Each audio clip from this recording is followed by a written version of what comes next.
আমরা হচ্ছে মানুষ, তার পাশে অনেক কিছু ঘটনা ঘটে যায় যা আমাদের চোখের বোনের মধ্যে পড়ে যায়, আমাদের মনের ভুলের মধ্যে পড়ে যায়। কেননা আমরা হচ্ছে মানুষ, আমাদের মনের ভিতরে ভুল ধারণা খুব সহজে জন্ম নেয়। আমাদের মনের ভিতরে ভুল ধারণা খুব সহজে জন্ম নেয়। কেননা শয়তান মানুষের শরীরে রক্ত প্রবাহ, রক্ত নালী দ্বারা প্রবাহিত হয়। আজকে আমি আপনাদেরকে সুন্দর একটি ঘটনা তুলে ধরছি। তা হচ্ছে বুখারী শরীফের 3281 নম্বর হাদিসের আলোচনা। আম্মা জান হযরত সাফিয়া রাদিয়াল্লাহু তাআলা আনহা রাসূল পাক সাল্লাল্লাহু তাআলা আলাইহি সাল্লামের সাথে একবার সাক্ষাতে গেলেন। রাসূল পাক সাল্লাল্লাহু তাআলা আলাইহি ওয়াসাল্লাম কোন এক রমজান মাসের শেষ 10 দিনে উনি ইতিকাফে বসছেন। ওনার স্ত্রী উম্মুল মুমিনিন হযরত সাফিয়া রাদিয়াল্লাহু তাআলা আনহা উনি রাসূল পাক সাল্লাল্লাহু তাআলা আলাইহি সাল্লামকে দেখতে গেলেন। রাসূল পাক সাল্লাল্লাহু তাআলা আলাইহি সাল্লামের সাথে সাক্ষাতে গেলেন।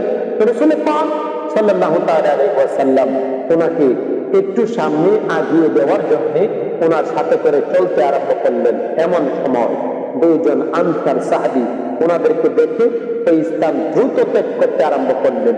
আল্লাহর নবী রাসূল পাক সাল্লাল্লাহু তাআলা আলাইহি ওয়াসাল্লাম তাদেরকে বললেন, থামো, তোমরা থামো।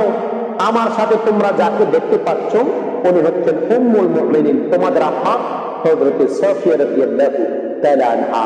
তারা বলতেছেন, হুজুর আমরা তো সন্দেহ করে নাই। নবীজি বলেছেন, না, তোমরা সন্দেহ করো নাই, কিন্তু মানুষের মনে ভুল ধারণা খুব তাড়াতাড়ি জন্ম নিতে পারে। মানুষের মনে ভুল ধারণা খুব তাড়াতাড়ি জন্ম নিতে পারে। এই জন্য তোমাদের যাতে ভুল না হয় এই জন্য আমি বলে দিয়েছি। আল্লাহু আকবার, আল্লাহু আকবার। আমাদের সমাজে অনেক ঘটনা ঘটে, আমরা চোখে না দেখে আন্দাজের উপরে ধারণা করে অনেক কথা বলে ফেলি। এই ব্যাপারে আল্লাহ পাক রব্বুল আলামিন পবিত্র কালামুল্লাহ শরীফে আপনাকে আমাকে সতর্ক করেছেন। আমার আল্লাহ বলেছেন, ওয়ালা তাকতুমা লাইসা লাকা বিহি ইলমুন, যেই বিষয়ে তোমার জ্ঞান নেই, ধারণা নেই, অনুমানের ভিত্তিতে কথা বলবা না। এই কথা আল্লাহ পাক রব্বুল আলামিন আপনাকে আমাকে পবিত্র কালামুল্লাহ শরীফের মধ্যে বলে দিয়েছেন। আর নবীজি আমাদেরকে আরো ক্লিয়ার করে দিয়েছেন। নবীজি বলেছেন, তোমাদের মনে ভুল ধারণা খুব দ্রুত জন্মায়, এই জন্য তোমরা সাবধানে থাকবা। শয়তান তোমাদের রক্তনালী দিয়ে, রক্ত প্রবাহ দিয়ে, শিরা ও কোষে দিয়ে শয়তান চলাফেরা করে। এই জন্য তোমাদের মনে ভুল ধারণা আসতে পারে, তোমাদের মনে ভুল ধারণা আসতে পারে।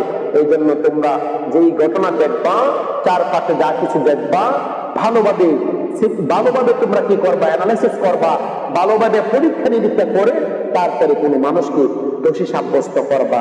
আন্দাজের উপরে কাউকে দোষী সাব্যস্ত করা